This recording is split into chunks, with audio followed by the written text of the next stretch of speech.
Hi, I'm Ingrid, and together with my classmate Fernando, we will present the topic of global economic crisis of 2008.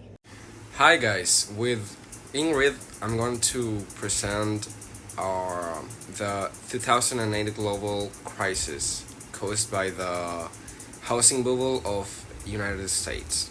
The 2008 financial crisis is one of the most important events in the history of the contemporary economics. When we talk about severe economic crisis, two events often come to mind: the 1929 crash, also known as the Great Depression, and the 2008 financial crisis, commonly referred to as the Great Recession.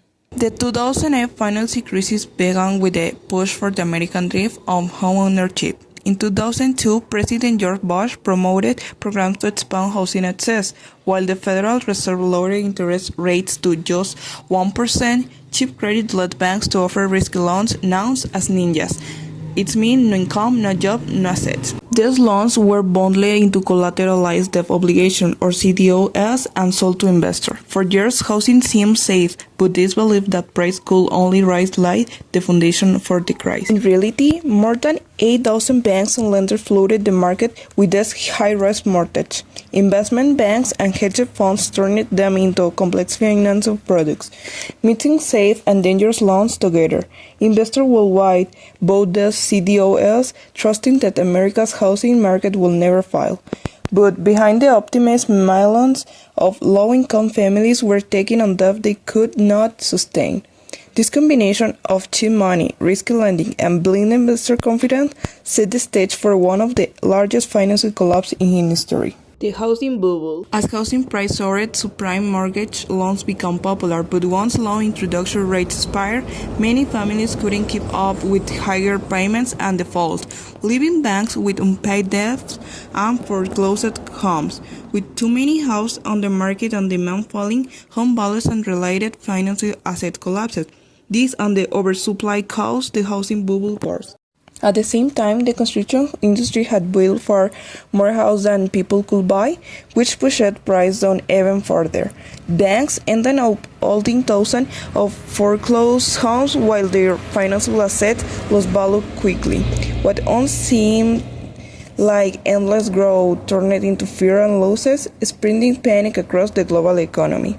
The burst of the housing bubble showed how fragile the system really was and set off the worldwide financial crisis. Now, I'm going to explain some of the consequences that the crisis had around the world. One of them was the crash of the bank stock. This caused by the trust they had in banks whom disappeared after the crisis. This resulted as something called a recession. The recession was this also caused countries like Spain, Greece, and Italy to request to the International Monetary Fund and the European Central Bank money to revive their economies.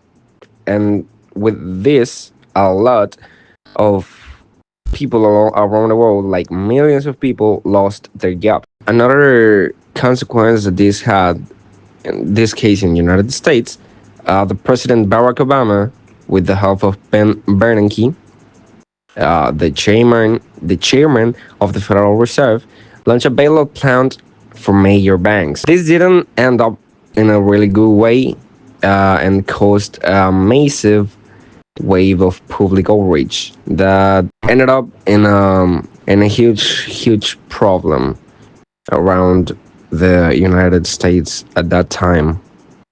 And another thing that happened was that the bankers and analysts, economics, and politicians were forced to acknowledge the need to regulate the financial sector. And it says that this time we are living in a carbon bubble with assets tied to fossil fuels lack the true value that the market assigns them.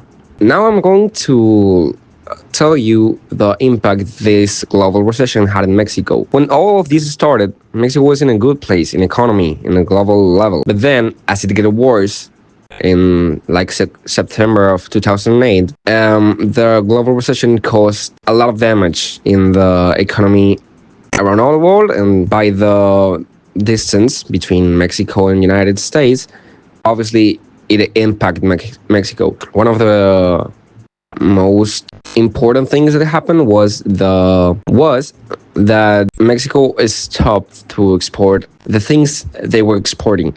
There wasn't much exportation in that time, and the terms of trade went down with that. And just to finish this, the Mexican economic stability then was okay. Everything was clear after some years, but yeah, a lot of people lost their jobs. The exportation was low, and there were a lot of troubles who caused loss of job and lost of lives in a certain way too. But that was all from my part, and I hope you like this presentation.